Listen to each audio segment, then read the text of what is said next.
Good morning, students. Welcome to CR International School's online study systems.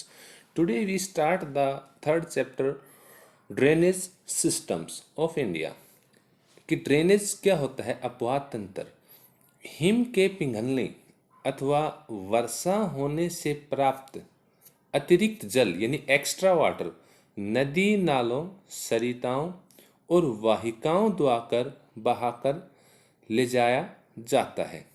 वाहिकाएं जमीन के कटे हुए वे घाटी तल होते हैं जिनमें से जल धारा के रूप में बहता है, यानी वे छोटी छोटी धाराएं होती हैं जो जमीन के ऊपर एक धारा के रूप में पानी उनके अंदर से बहता है। निश्चित वाहिकाओं के माध्यम से हो रहे जल प्रवाह को अपवाह कहते हैं। कि निश्चित जो वाहिकाएं होती हैं उनके माध्यम से जो पानी का प्रवाह होता है, फ्लो होता है, उसको ड्रेनेज कहते हैं।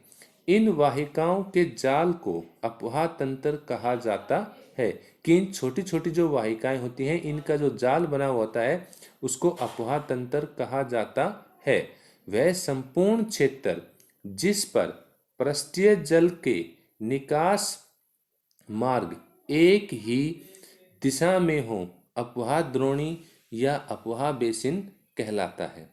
दो अपवाह बेसिनों के बीच ऊपर उठे भूभाग को, यानी दोनों तरफ पानी बह रहा है और उसके बीच का जो भाग है वो ऊपर उठा हुआ है, उसको जल विभाजक अथवा जल संभर कहा जाता है। जल संभर वास्तव में छोटी नदियों व नालों द्वारा अपवाहित क्षेत्र होता है। वह समस्त क्षेत्र जहाँ से एक बड़ी नदी, यानी वह पूरा क्षेत्र जहाँ से एक बड़ी नदी जल ग्रहण करती है अपवाह क्षेत्र कहलाता है। प्रमुख अपवाह प्रतिरूप।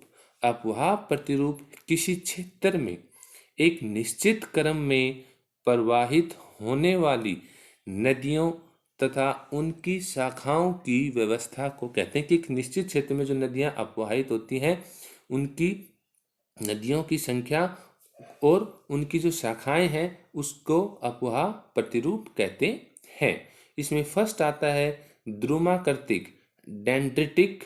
यह अपवाह प्रतिरूप पेड़ की शाखाओं के अनुरूप होता है। पेड़ की शाखाओं की तरह यह अपवाह प्रतिरूप होता है जिसमें मुख्य नदी यानी मेन रिवर वृक्ष के तने के समान होती है और उसकी सहायक नदियां शाखाओं की तरह मुख्य नदी में आकर न्यून कोणों पर मिलती हैं। गंगा और गोदावरी नदियां यही प्रतिरूप बनाती हैं। सेकंड है आर्य प्रतिरूप रेडियल ड्रेनेज पैटर्न अपवाह प्रतिरूप।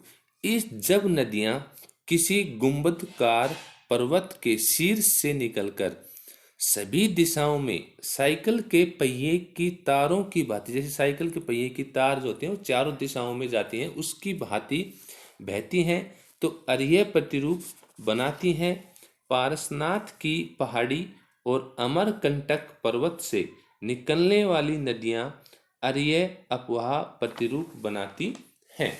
थर्ड आता है इसमें अब जालीनुमा अपवाह प्रतिरूप। जब मुख्य नदियां एक दूसरे के समानांतर यानी एक दूसरे के बिल्कुल पैरेलल बहती हों तथा सहायक नदियां उनकी जो हेल्पिंग रिवर हैं उनसे समकोण पर मिलती हों, समकोण मीन्स 90 डिग्री के एंगल पर मिलती हों, तो ऐसे प्रतिरूप को जालीनुमा प्रतिरूप कहते हैं। मध्य हिमालय से उतरने वाली नदियां तथा पश्चिमी तटीय मैदान पर बहने वाली नदियां यही प्रतिरूप बनाती हैं। अभिकेंद्री अपवाह प्रतिरूप। जब सभी दिशाओं से नदियां बहकर किसी झील या गर्त में विसर्जित होती हैं तो ऐसे अपवाह प्रतिरूप को अभिकेंद्री प्रतिरूप कहते हैं।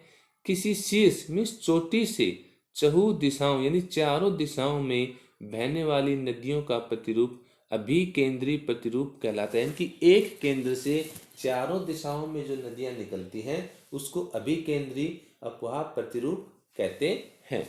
Thank you. Stay home, stay safe.